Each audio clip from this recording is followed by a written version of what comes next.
Hey guys, Durante here, back to you with the expert process, the vlog and video cast. So I want to talk to you guys about something that I think each of us go through that affects us in our personal lives and our business lives, and that is the power and influence of negative thinking. Now, so here's the thing.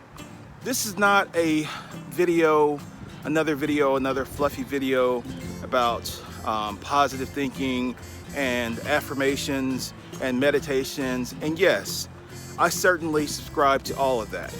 I think meditation is certainly important. It's something I do on a regular basis, and something that you've learned and that you heard a lot of very successful and influential people such as Oprah and Bill Gates and those guys, they do on a regular basis, right? But that's not what I'm here to talk to you guys about. I want to put it in the simplest of terms possible. I want to put it in the simplest means and concept possible, which is the power and influence of negative thinking. Now, here's the first thing I want you to think about. How many times have you found yourself in a situation that may seem dire, that may seem negative, that may seem just outright, you've gotten a bad deal, right? How many times have you found yourself in that situation? You may not have the ability to think positively, right? And then there's this thing called a self-fulfilling prophecy. In other words, what you think about actually happens. Well, so the notion behind the self-fulfilling prophecy is this, right? If you think it, then it can happen. Well, I would tell you that it goes a bit further than that. It's not just thinking it. It's when you verbalize it, right? Some people say when you put it into the universe. I think there's some truth to that, but I don't want to focus on that. I think when you say it, right, whatever it is that you're thinking, when you say it, what happens is it influences your action. You see, so if you're saying something that's negative, it will influence your action to be negative. Thereby, you get a negative outcome or consequence. And it's really no more complicated than that, but we make it complicated, right? So if you are going through something negative, you're going through a divorce, you've lost a family member, you've been diagnosed with cancer, you had a heart attack, you're facing some kind of health crisis, you're facing some kind of mental crisis, you got laid off at your job, all these sorts of things are traumatic, life-changing experiences. Maybe you lost your home, maybe you were affected by the storm, a flood or a hurricane or a tornado or, the wildfires, right? All of these things are certainly traumatic, but it's your ability to deal with these things is what is going to make the difference in what your long-term, short-term and long-term outcome will be.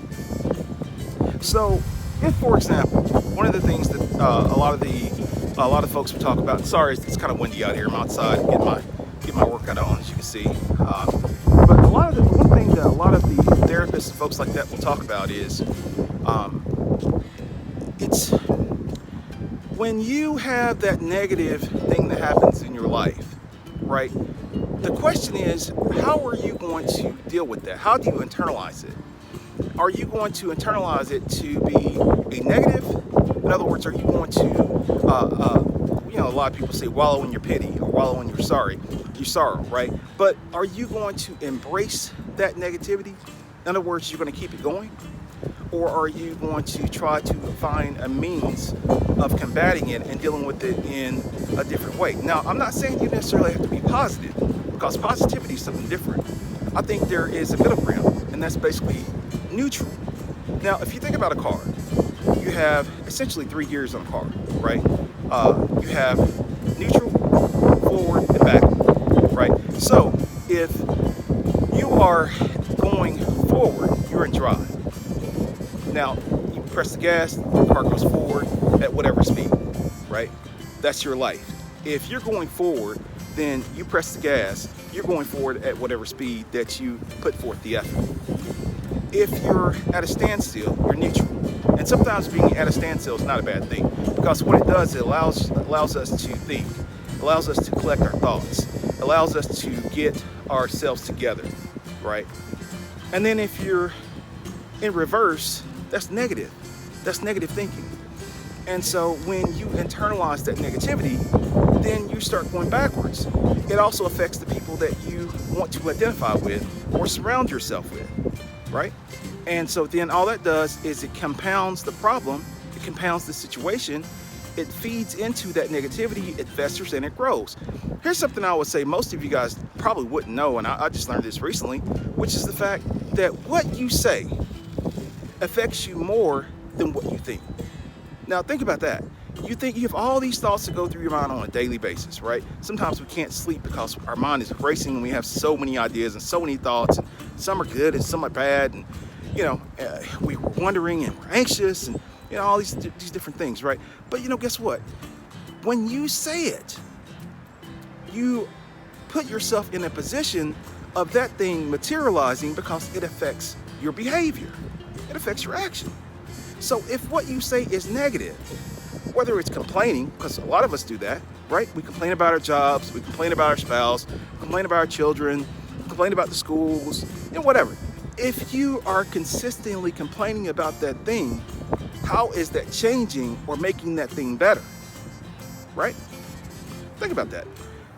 If you're complaining about that thing, whatever it be, whatever it is, how does that affect that thing? How does it make it better? That's the kind of thing we have to start thinking about. And when you look at players such as, I'll give you a good example, Russell Wilson, the quarterback with Seattle. Russell Wilson is 5'10". He does not have the build for pro football. In fact, they say he actually shouldn't be playing for pro football based on his physique, right? But he goes out and plays with the mentality of a 6'6" guy with all of this incredible talent and ability and physique or physical strength. It's because of how he chooses to think about himself versus what he allows others to dictate with him. Now, since we're on the sports analogy, I'll give you a good example. I'm here in Atlanta, and of course I'm an Atlanta fan, and we say Atlanta, I'm talking about the Atlanta Falcons. A few years ago, the Atlanta Falcons were in Super Bowl, and they were playing the New England Patriots. They had them down 24 or 28-3, something like that at halftime. Everyone thought the game was over. I was out with some friends, and we were at a bar, and people were clearing out because they thought the game was over, right? And they said Mohamed Sanu, I think he's a tight end or something like that for the Falcons, at least at the time, had made a statement saying to his teammates that the game's not over. They're playing Tom Brady. As long as they're playing Tom Brady, the game's not over, and they can still come back. Now, here's the thing. I'm not faulting Mohamed Sanu. I'm not saying it's his fault they lost the game. What I am saying is that by him putting that in his mind and then verbalizing, right, and vocalizing that to other people, it subconsciously influences their thinking and their behavior, right? So then guess what happens? Brady comes back on a last-minute drive. They win the Super Bowl, and the rest is history. And what you find is that's the kind of thing that happens all the time, that happens with all of us, is we might think something, and it's great if you can learn to control your thoughts. That's probably the very first starting point of it. But if you can't, we have tons of thoughts. It's learning not to vocalize and say the things that are negative, that can really have a negative impact on us, our families, and what we do. I'm gonna give you a personal example. My mother passed away at the age of 48 years old. And I remember when I was young, my mom would always tell us, she'd say, well, you guys need to listen to me, or you guys need to do this and that. You need to appreciate me while I'm here, because I'm not gonna be here long. She would say that all the time. And we'd also say, Mom, please stop saying that, stop saying that. And she's like, well, that's the truth. My time here won't be long. And I remember when she passed away, she died suddenly. Another thing she always said, she wanted to die with a smile on her face, right? Well, she died in her sleep from a massive coronary at the age of 48 years old. She wasn't even 50. And by all accounts, she was actually in pretty good health. She wasn't a smoker, wasn't a drinker, never done drugs, any of that stuff. And so there's really no justification as to why she would have died so early, other than she actually set the stage in her mind for herself, right?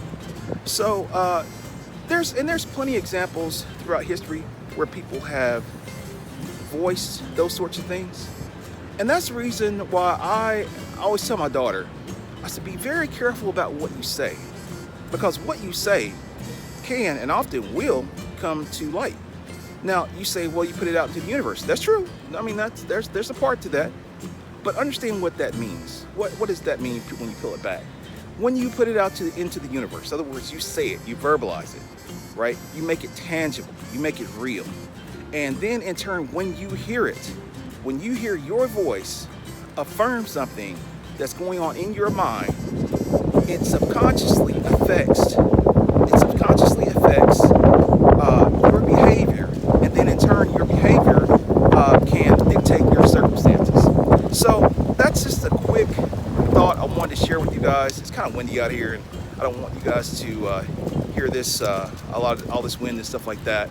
I might come back and update this or speak on it a bit more later, but I was listening to another podcast and it just made me think about this, and I said, man, what a strong subject matter, you know?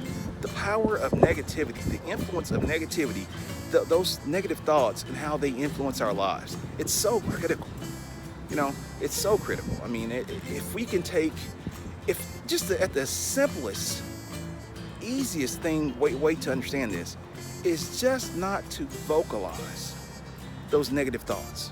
If you can stop doing that, that puts you 2 steps, 3 steps, 20 steps ahead of the game, because they said that the power of negative speaking is 10 times more powerful and effective than the power of positive thinking or positive speaking.